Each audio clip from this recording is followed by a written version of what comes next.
नमस्कार साथियों, स्वागत है आपका अपने ही यूट्यूब चैनल बीरू एकेडमी पर। डियर, बात करेंगे एनआईओएस डीएलएड को लेकर के माननीय सुप्रीम कोर्ट में एक अहम सुनवाई हुई है। क्या कुछ हुआ है उस पर भी बात करेंगे। बात करेंगे बीएड पात्रता विवाद को लेकर के एक नई याचिका देवेश शर्मा की तरफ से सुप्रीम कोर्ट में दायर कर दी गई है। पूरे मैटर से आपको रूबरू करवाएंगे, लेकिन आगे बढ़ने से पहले जितने लोग चैनल पर पहली बार विजिट कर रहे हैं, सब्सक्राइब करके बेल आइकन प्रेस कर लीजिए। डियर, आपको बता दूं कि एनआईओएस डीएलएड को लेकर के जो ब्रिज कोर्स का मामला है, उसको लेकर के आज माननीय सुप्रीम कोर्ट में एक महत्वपूर्ण सुनवाई हुई थी। लेकिन बता दूं, जो ब्रिज कोर्स वाला मैटर है उस पर हियरिंग काफी देर तक चली और मैटर उत्तराखंड राज्य से जुड़ा हुआ था। और वहां पर 2019 से ब्रिज कोर्स जो है वो कहीं ना कहीं एनआईओएस यानी कि जो दूरस्थ से डीएलएड कोर्स करती हैं, 18 महीने का प्रशिक्षणरत कोर्स है, प्राथमिक के लिए वैलिड किया गया है। उसी के अकॉर्डिंग ये पूरी तरीके से मामला था। फिलहाल एक नई डेट ऑफ हियरिंग लगा दी गई है।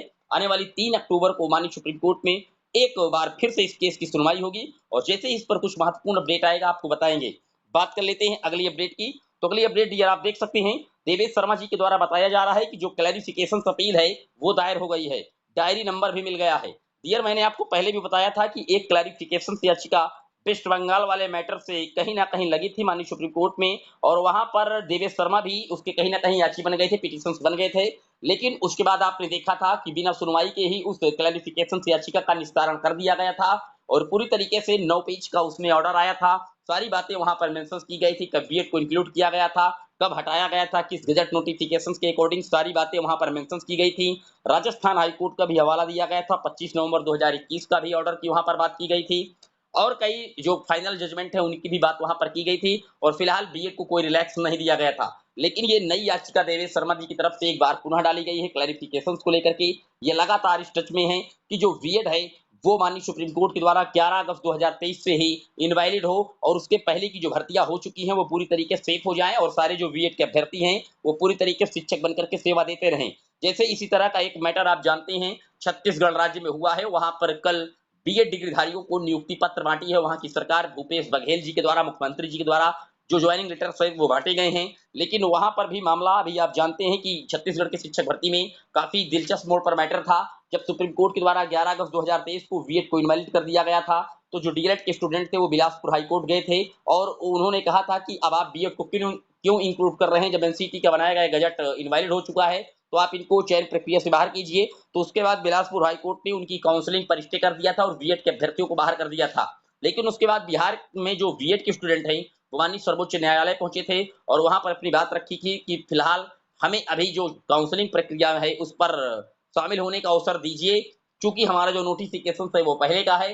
तो इस बेस पर माननीय सर्वोच्च न्यायालय ने बीएड के अभ्यर्थियों को काउंसलिंग इत्यादि में भाग लेने का आदेश दिया था, अंतरिम आदेश दिया था। लेकिन उन्होंने एक शर्त ये रख दी थी माननीय सर्वोच्च न्यायालय में कि जो भी छत्तीसगढ़ की बीएड में शिक्षक साथियों के एवज में जो भी फैसला होगा वो बिलासपुर हाईकोर्ट का अंतिम फैसला होगा। अभी बिलासपुर हाईकोर्ट में कोई डेट नहीं मिल पाई है सुनवाई के लिए और वहां पर बीएड के अभ्यर्थियों को नियुक्ति पत्र बांट दिए गए हैं। मैं बता दूं, वहां पर चुनाव लगा हुआ है और भूपेश बघेल जी कहीं ना कहीं बीएड अभ्यर्थियों को जो ज्वाइनिंग लेटर्स है वो दे चुके हैं। फिलहाल उन्होंने हाईकोर्ट का वेट नहीं किया है, लेकिन अभी बिलासपुर हाईकोर्ट में मेरिट और लॉ पर एक महत्वपूर्ण सुनवाई होगी छत्तीसगढ़ शिक्षक भर्ती में और अंतिम निर्णय जो होगा वो वहां पर छत्तीसगढ़ में बिलासपुर हाईकोर्ट का होगा। अभी भी जितने बीएड के अभ्यर्थी ज्वाइनिंग लेटर पाए हुए हैं छत्तीसगढ़ की प्राथमिक शिक्षक भर्ती में, निश्चित तौर पर उन सभी साथियों की जो जो ज्वाइनिंग है वो बिलासपुर हाईकोर्ट के अंतिम आदेश पर टिकी हुई है। जैसे ही बिलासपुर हाईकोर्ट का अंतिम आदेश जिस किसी भी फेवर में आएगा उसी के अकॉर्डिंग छत्तीसगढ़ की शिक्षक भर्ती में बीएड अभ्यर्थियों को ट्रेंड किया जाएगा। हालांकि आज जो डीएलएड के स्टूडेंट थे उनकी तरफ से काफी बड़ा आप देखे होंगे सोशल साइट पर विरोध प्रदर्शन किया गया है भूपेश बघेल की को लेकर के, क्योंकि वही छत्तीसगढ़ के मुख्यमंत्री हैं और उनको ये लगाया गया है कि माननीय सर्वोच्च न्यायालय का जो आदेश है वो इसकी अवहेलना कर रहे हैं और उसकी अवहेलना करते हुए बिलासपुर हाईकोर्ट का डिसीजन का इन्होंने वेट भी नहीं किया और अपने निजी वोट बैंक के चक्कर में बीएड के अभ्यर्थियों को ज्वाइनिंग लेटर दे दिए हैं। तब तक 2 माह तक की भर्ती प्रक्रिया को कहीं ना कहीं रोक सकते थे जब तक बिलासपुर हाईकोर्ट के द्वारा इस डिसीजन को क्लियर ना कर दिया जाता। लेकिन जितने भी चयनित साथी हैं बीएड के, उन सभी को मेरी तरफ से हार्दिक शुभकामनाएं हैं। बीएड के डीएलएड के दोनों को बहुत बहुत बधाइयां हैं।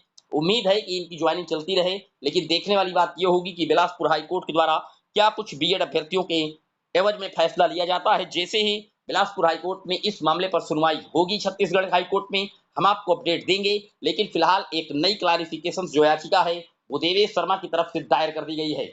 आपको बता दूं जो वेस्ट बंगाल वाली याचिका निस्तारित कर दी गई थी, दरअसल उसमें कई पार्टियां जुड़ गई थी, फ्रेश मैटर नहीं था और रजिस्ट्री विभाग के द्वारा उसको लॉन्च कर दिया गया था। इसलिए नए फ्रेश मैटर को लेकर के देवेश वर्मा ने एक बार माननीय सुप्रीम कोर्ट का दरवाजा पुनः खटखटाया है और क्लैरिफिकेशन याचिका के तहत ये जानने का प्रयास कर रहे हैं कि जो माननीय सुप्रीम कोर्ट का जजमेंट है वो किस दिन से प्रभावी होगा। बता रहे हैं डायरी नंबर मिल चुकी है और क्लैरिफिकेशन के लिए इन्होंने नई रिट लगाई है। उम्मीद है कि इस पर डेट हो और माननीय सुप्रीम कोर्ट के द्वारा स्पष्ट कर दिया जाए कि जो जजमेंट है वो किस दिन से प्रभावी होगा। लेकिन जैसे ही इन सब बिंदुओं पर कोई चर्चाएं होंगी, माननीय सर्वोच्च न्यायालय तक ये मैटर जाएगा, मैं आपको अपडेट दूंगा। क्योंकि रिव्यू पिटीशन हो, क्लैरिफिकेशन पिटीशन हो या क्यूरेटिव पिटीशन हो, माननीय सर्वोच्च न्यायालय के डबल बेंच के फाइनल जजमेंट के बाद इन सब पर जो सुनवाई के चांसेस होते हैं वो ना के बराबर होते हैं। ये सारे जो मैटर्स होते हैं, रिव्यू हो, क्लैरिफिकेशन हो, क्यूरेटिव पिटीशन हो, ये सारे जो मैटर जाते हैं ये उन जजों के चेंबर तक जाते हैं जो जज उस सब्जेक्ट में पहले से ऑर्डर दे देते हैं और चेंबर में अगर उनको कोई नया पॉइंट लगता है तो ही ये मैटर लिसन किए जाते हैं, वरना चेंबर से एक तरीके से आप इनको कह सकते हैं कि वो वापस लौटा दिए जाते हैं। पूरे वीडियो पर आपकी क्या राय है? अगर आप क्यूरेटिव पिटीशंस के बारे में भी जानना चाहते हैं, हमारे चैनल पर उस संदर्भ में एक वीडियो अपलोड कराया गया है, आप उसको विजिट कर सकते हैं। फिर मिलेंगे एक और वीडियो पर। जैसे ही इन सब महत्वपूर्णों पर कोई चर्चाएं होंगी, कोई मैटर चलेगा तो हम आपको अपडेट देते रहेंगे। आप लोग चैनल के साथ बने रहिएगा, वीडियो को दोस्तों के साथ जरूर शेयर कर दीजिएगा। फिर मिलेंगे एक और वीडियो में, तब तक के लिए जय हिंद, जय भारत।